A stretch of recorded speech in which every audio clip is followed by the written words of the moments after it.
Hi കൂട്ടുകാരെ, അസ്സലാമു അലൈക്കും വറഹ്മത്തുള്ളാഹി തആല വബറകാതുഹു. 7ാം ക്ലാസ് ഇംഗ്ലീഷ് മീഡിയം സ്കൂൾ മദ്രസയുടെയും ബോർഡിംഗ് മദ്രസയുടെയും കീഴിലുള്ള 7ാം ക്ലാസ്സിലെ ഉലൂമുദ്ദീൻ. അപ്പോൾ നമുക്ക് ഡിസംബറിൽ ചില സ്കൂളുകളിൽ എക്സാം നടത്തുന്നുണ്ട്. അപ്പോൾ നമ്മൾ ഹാഫ് ഇയർലി എക്സാമിന് ഉലൂമുദ്ദീനിൽ 10 ചാപ്റ്ററൊക്കെ ആയിരുന്നു, 10ഉം 11ഒക്കെ ആയിരുന്നു. അപ്പോൾ അതിലും കൂടുതൽ പാഠഭാഗങ്ങൾ ഉൾപ്പെടുത്തിയിട്ടുള്ള ചോദ്യങ്ങളാണ്. അപ്പോൾ എത്ര പാഠങ്ങളുണ്ടെന്ന് നമുക്ക് ചോദ്യങ്ങളൊക്കെ വായിച്ച് മനസ്സിലാക്കി അവസാനത്തിൽ പറയാം. അപ്പോൾ നമുക്ക് ചോദ്യത്തിലേക്ക് കടക്കാം. ബിസ്മില്ലാഹിർ റഹ്മാനിർ റഹീം. അപ്പോൾ ഹാഫ് ഇയർലി എക്സാമിൻ്റെ ചോദ്യപേപ്പർ നിങ്ങൾക്ക് ഉപകാരപ്പെടുത്താം. ഫസ്റ്റ് മുതലുള്ള ചോദ്യങ്ങൾ ഇതിൽ വരുന്നുണ്ട്. അപ്പോൾ നിങ്ങൾക്ക് അതൊക്കെ ഉപകാരപ്പെടുത്താം. അപ്പോൾ നമ്മൾ മുമ്പ് കുറേ ചോദ്യപേപ്പറൊക്കെ അപ്ലോഡ് ചെയ്തിട്ടുണ്ട്. അതൊക്കെ ഉപകാരപ്പെടുത്തുക. പ്ലേലിസ്റ്റ് എടുത്ത് നിങ്ങൾക്ക് ഓർഡറിൽ ലഭിക്കുന്നതാണ്. ലഭിക്കാത്തവർ എൻ്റെ മൊബൈൽ നമ്പറിലൊന്ന് മെസ്സേജ് ചെയ്താൽ മതി. 82 89 89 29 85. ഇനി നമ്മൾ ഇങ്ങനെ വീഡിയോ ചെയ്യുന്നുണ്ട്. എന്തെങ്കിലും തെറ്റുകളൊക്കെ പെട്ടുപോകാം. അതായത് പറയുന്നത് മാറിപ്പോകാം, കട്ട് ചെയ്യുന്നത് മാറിപ്പോകും, കൂടുതലായിട്ട് കട്ട് ചെയ്ത് പോകും. അങ്ങനെ എന്തെങ്കിലുമൊക്കെ സംഭവിക്കാം. എന്താ വെച്ചാൽ നമ്മൾ പിന്നെയും വീണ്ടും കേൾക്കുന്നില്ല. എന്താ വെച്ചാൽ സമയത്തിൻ്റെ പരിധി കുറവുണ്ട്. അതുകൊണ്ട് ആവർത്തിച്ച് കേട്ട് നമുക്ക് അപ്ലോഡ് ചെയ്യാനുള്ള ബുദ്ധിമുട്ടൊക്കെ ഉണ്ട്. അപ്പോൾ നിങ്ങളാണ് എന്തെങ്കിലും തെറ്റുകളൊക്കെ കാണുകയാണെങ്കിൽ പറഞ്ഞ് അറിയിക്കേണ്ടത്. അപ്പോഴാണ് നമുക്ക് വീഡിയോ മാറ്റി ചെയ്യാനൊക്കെ കഴിയുള്ളൂ. അപ്പോൾ എല്ലാവരും ഒരുപാട് പേര് സഹകരിക്കുന്നുണ്ട്. നിങ്ങളെ സഹായവും സഹകരണവും കൊണ്ടാണ് എനിക്കിത് മുന്നോട്ട് കൊണ്ടുപോകാൻ കഴിയുന്നത്. അല്ലാതെ ഒരു വീട്ടമ്മയായ എനിക്ക് ഇത്രയൊന്നും നിങ്ങൾക്ക് ചെയ്തു തരാനുള്ള സാഹചര്യങ്ങളൊന്നും ഉണ്ടാവില്ല. അപ്പോൾ നിങ്ങളെ സഹായവും സഹകരണമാണ് എന്നെ ഇവിടേക്ക് എത്തിക്കുന്നത്. നിങ്ങളിലേക്ക് കൂടുതൽ എത്തിക്കാനുള്ള പ്രചോദനവും നിങ്ങൾ തന്നെയാണ്. അപ്പോൾ എല്ലാവരും ഉപകാരപ്പെടുത്തുക. വീഡിയോ കൂട്ടുകാർക്കൊക്കെ ഷെയർ ചെയ്ത് കൊടുക്കുക. വീഡിയോ സബ്സ്ക്രൈബ് ചെയ്യണം, ലൈക്ക് ചെയ്യണമെന്നൊന്നും ഞാൻ പറയണില്ല. അതൊക്കെ ചെയ്താൽ എന്താണ്, നമ്മൾ റെക്കമെൻഡ് ചെയ്യാതെ തന്നെ യൂട്യൂബ് അതിൻ്റെ ആവശ്യക്കാരിലേക്ക് എത്തിക്കും. അങ്ങനെ ഒരു ഉപകാരമാണ് അതുകൊണ്ടുണ്ടാവുള്ളൂ. അപ്പോൾ എല്ലാവരും മനസ്സിലാക്കുക. നമുക്ക് ചോദ്യങ്ങൾ വായിച്ച ഉത്തരങ്ങളൊക്കെ മനസ്സിലാക്കാം. ഒന്നാമത്തെ ചോദ്യം, അഷൈഖു റിഫായി റളിയല്ലാഹു അൻഹു ജനിച്ച സ്ഥലം. റിഫായി റളിയല്ലാഹു അൻഹു ജനിച്ചത് ഇറാഖിലാണ്. അടുത്തതാ, ഹിജ്റ 13-ാം വർഷം അധികാരമേറ്റു. ആരാണ് അധികാരമേറ്റത് ഹിജ്റ 13-ാം വർഷം? ഉമർ റളിയല്ലാഹു അൻഹു ആണ് ഹിജ്റ 13-ാം വർഷം ഭരണമേറ്റത്. ഹിജ്റ 11-ാം വർഷം ഭരണമേറ്റു. ആരായിരുന്നോ? അബൂബക്കർ റളിയല്ലാഹു അൻഹു ഹിജ്റ 11-ൽ 13-ാം വർഷം. ഉമർ റളിയല്ലാഹു അൻഹു ഹിജ്റ 23-ാം വർഷം ഭരണമേറ്റത്. ഉസ്മാൻ റളിയല്ലാഹു അൻഹു ഹിജ്റ 35-ാം വർഷം ഭരണമേറ്റത്. അലി റളിയല്ലാഹു അൻഹു. അപ്പോൾ അതൊക്കെ ഓർഡറിൽ അങ്ങനെ മനസ്സിലാക്കണം കേട്ടോ. അടുത്തത് എന്താണ്? വിശുദ്ധ ഖുർആനിൽ പെട്ടതാണ് എന്ത്? അൽ ബസ്മലത്ത്, ബിസ്മി ഖുർആനിൽപ്പെട്ട ഒരായത്താണ് നമ്മൾ പഠിച്ചിട്ടുണ്ട്.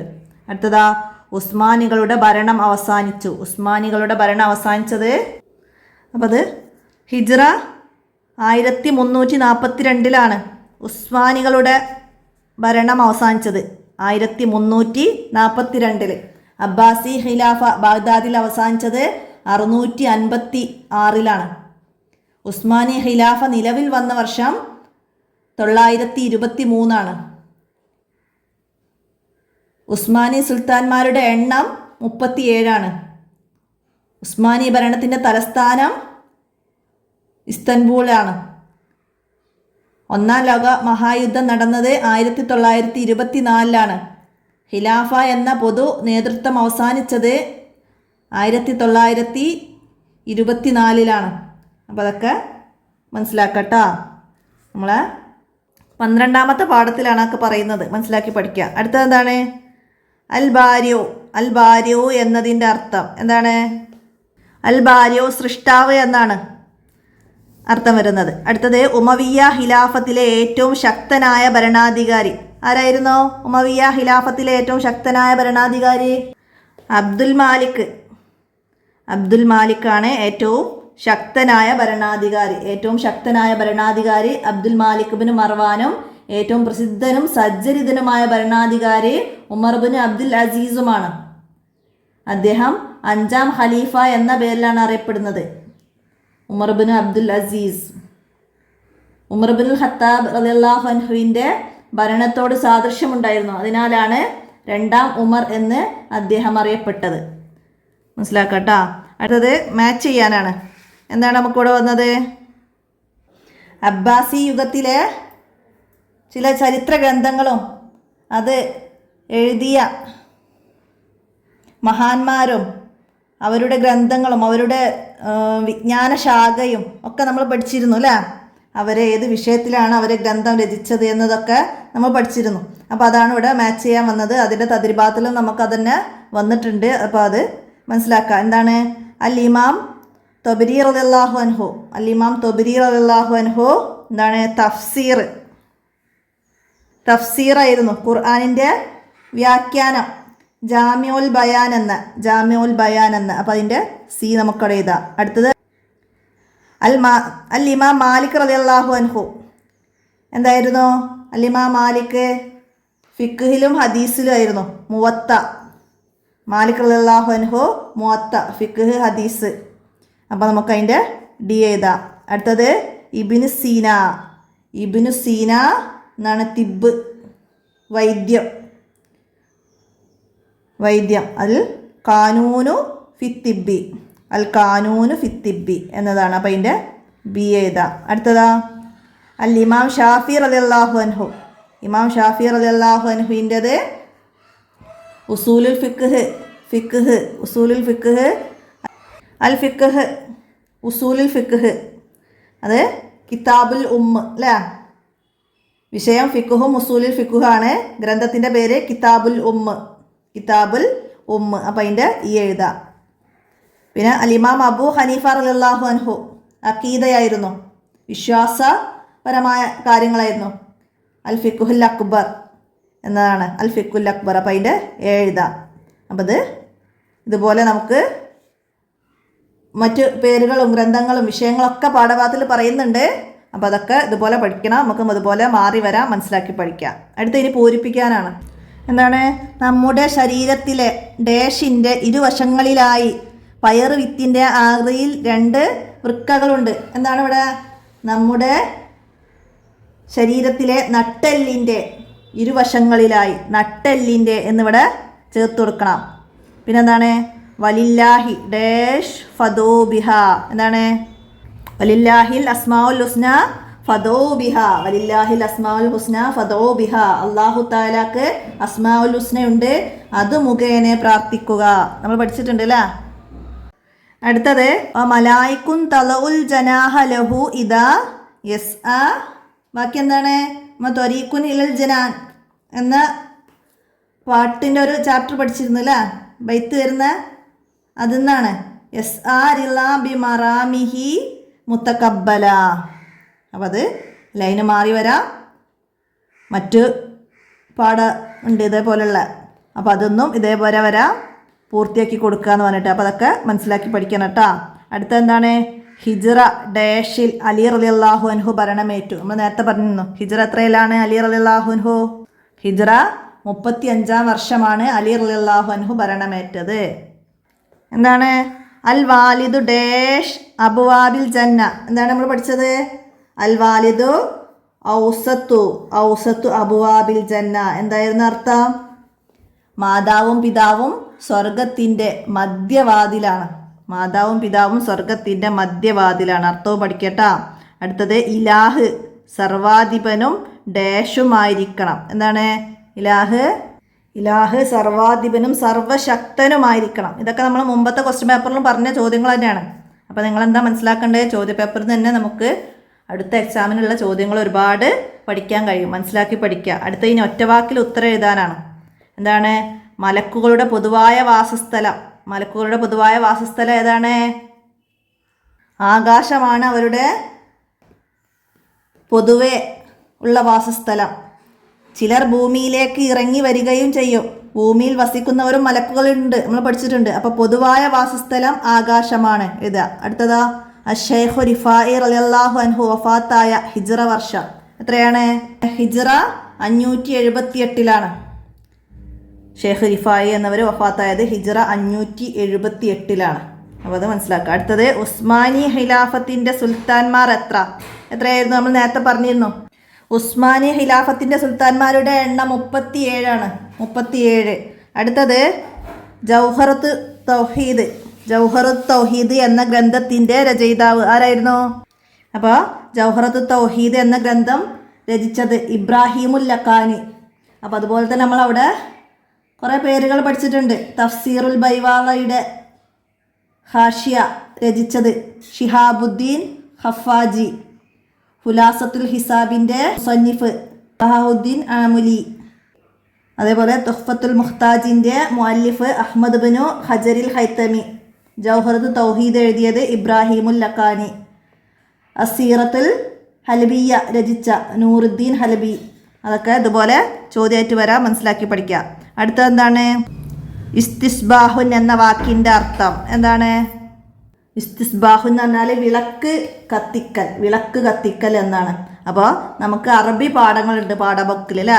ആ പാഠബുക്കിൽ നിന്ന് അറബി പാഠങ്ങളിൽ നിന്നാണ് ഇങ്ങനെയുള്ള മീനിങ് വരിക. അപ്പോൾ നിങ്ങൾ എല്ലാ പാഠത്തിൻ്റെയും അറബി മീനിങ് ഉണ്ട്. മാനിൽ കലിമാത്ത് എന്ന് പറഞ്ഞിട്ടൊരു ഭാഗം. അപ്പോൾ അവിടുന്ന് ഇങ്ങനെയുള്ള മീനിങ് പഠിച്ചാലാണ് നമുക്ക് ഇങ്ങനെയുള്ള വാക്കുകളൊക്കെ അർത്ഥം എഴുതാൻ കിട്ടുള്ളൂ. അടുത്തത് എന്താണ്? 2 വൃക്കകളിലായി എത്ര നെഫ്രോണുകളുണ്ട്?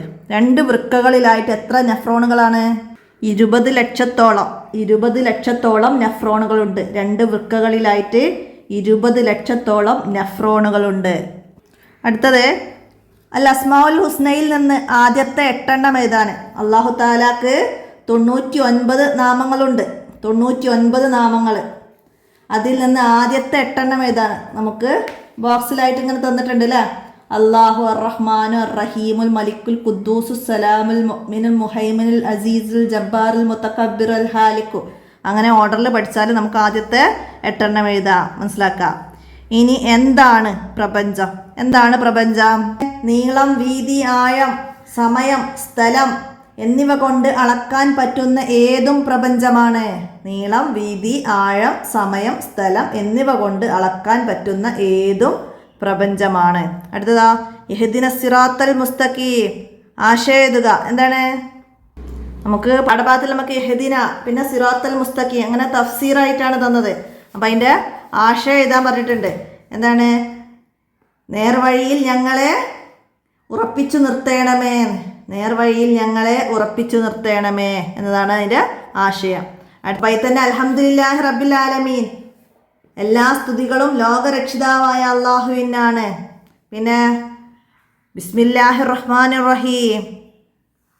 ഇഹലോകത്ത് എല്ലാവർക്കും കരുണ ചെയ്യുന്നവനായ സത്യവിശ്വാസികൾക്ക് പരലോകത്ത് പ്രത്യേകം കരുണ ചെയ്യുന്നവനുമായ അള്ളാഹുവിൻ്റെ നാമത്തിൽ എന്നാണ് ബിസ്മില്ലാഹിർ റഹ്മാനിർ റഹീം എന്നതിൻ്റെ. അപ്പോൾ അതൊക്കെ അങ്ങനെ മനസ്സിലാക്കുക. അടുത്തത് എന്താണ്? അബ്ബാസി ഖലീഫമാരുടെ കാലത്ത് വൻ പുരോഗതിയുണ്ടായി. എന്തിലെല്ലാമാണ് പുരോഗതി ഉണ്ടായത്? അബ്ബാസി ഖലീഫമാരുടെ കാലം ഇസ്ലാമിൻ്റെ സുവർണ കാലമായിരുന്നു. മതവിജ്ഞാനങ്ങൾ, കലാസാഹിത്യം, സയൻസ്, ഫിലോസഫി, കൃഷി, വ്യവസായം എന്നിവയിലെല്ലാം അക്കാലത്ത് വൻ പുരോഗതിയുണ്ടായി. അപ്പം എന്തൊക്കെയാണ്? മതവിജ്ഞാനങ്ങൾ, കലാസാഹിത്യം, സയൻസ്, ഫിലോസഫി, കൃഷി, വ്യവസായം എന്നിവയിലെല്ലാം അക്കാലത്ത് വൻ പുരോഗതിയുണ്ടായി. അടുത്തതാ ആരാണ് അല്ലാഹു തആല? ആരാണ് അല്ലാഹു തആല? ഈ പ്രപഞ്ചത്തെ സൃഷ്ടിച്ച് പരിപാലിക്കുന്ന പ്രപഞ്ചേതരനായ ഏകനായ ഇലാഹാണ് അല്ലാഹു തആല.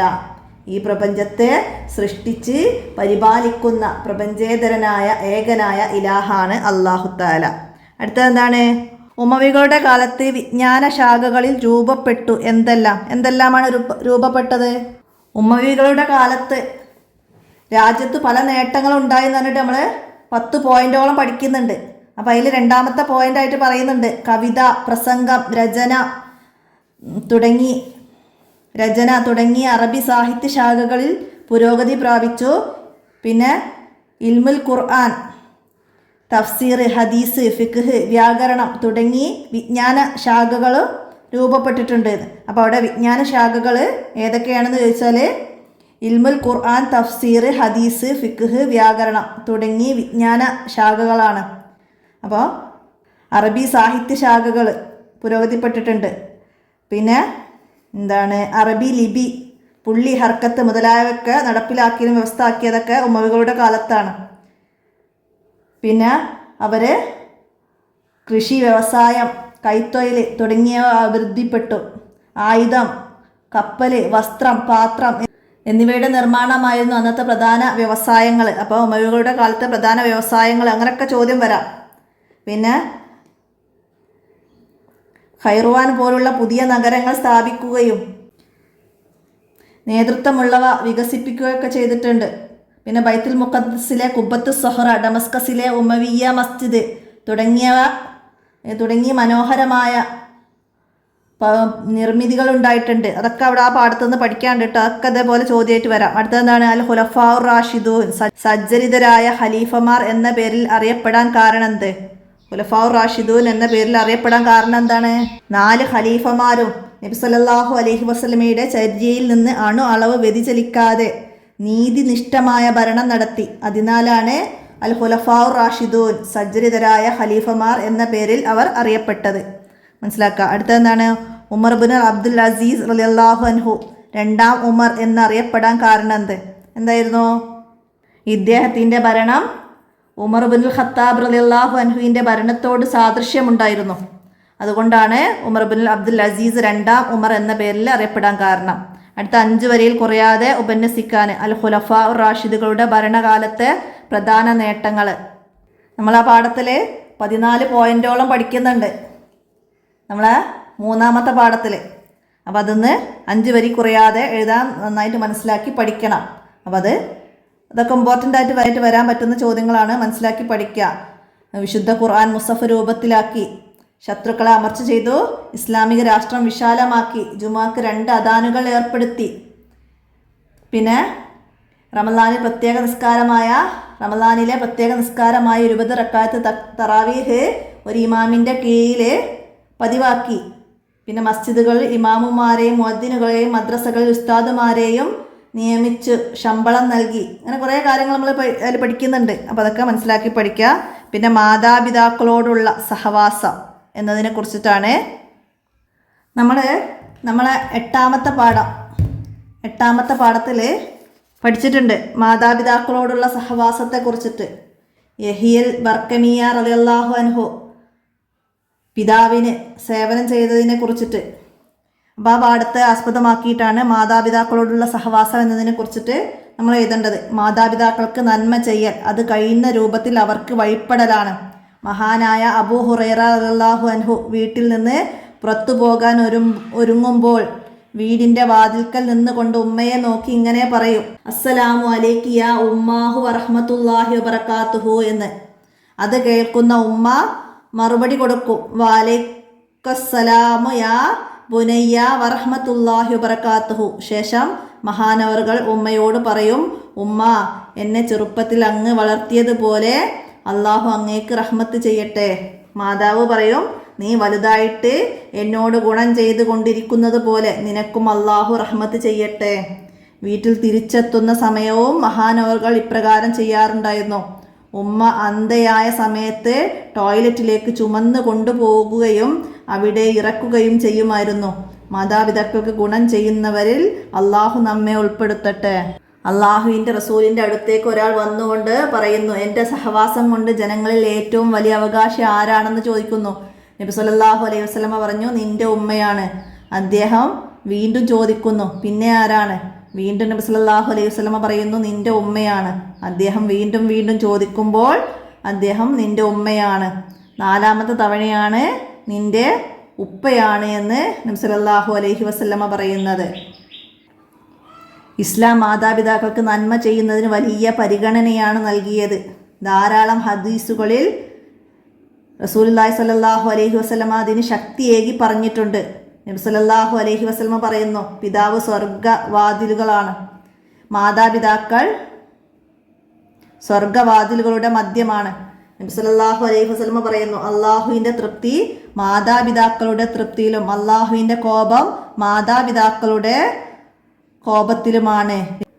റിളല്ലാഹി ഫി റിളൽ വാലിദൈനി വ സഹത്തുല്ലാഹി ഫി സഹത്തിൽ വാലിദൈനി. അതൊക്കെ വിട്ടഭാഗം പൂരിപ്പിക്കാൻ വരും. അതൊക്കെ മനസ്സിലാക്കി പഠിക്കുക. അപ്പോൾ ഇതുപോലെ നമുക്ക് ഓരോ പാഠത്തു നിന്നും 5 വരിയിൽ കുറയാതെ എഴുതാൻ കഴിയുന്ന രീതിയിൽ ഓരോ പാഠത്തെയും ആസ്പദമാക്കിയിട്ട് നിങ്ങൾ പഠിക്കണം. അപ്പോൾ ഈ ചോദ്യ പേപ്പറിൽ നമ്മൾ 12ാമത്തെ പാഠം വരെ ഉള്ള ചോദ്യങ്ങൾ ഉൾപ്പെട്ടിട്ടുണ്ട്. അപ്പോൾ നിങ്ങൾക്ക് ഉപകാരപ്പെടുത്താം. അപ്പോൾ മുമ്പുള്ള ചോദ്യപേപ്പറൊക്കെ നിങ്ങൾ മനസ്സിലാക്കുക, ചോദ്യങ്ങളൊക്കെ മനസ്സിലാക്കി ഉത്തരങ്ങളൊക്കെ പഠിക്കുക, ഉപകാരപ്പെടുത്തുക. വീഡിയോ കൂട്ടുകാർക്കൊക്കെ ഷെയർ ചെയ്ത് കൊടുക്കുക. അടുത്ത ചോദ്യപേപ്പറുമായി അടുത്ത വീഡിയോയിൽ കാണാം. അസ്സലാമു അലൈക്കും വറഹ്മത്തുള്ളാഹി വബറകാതുഹു.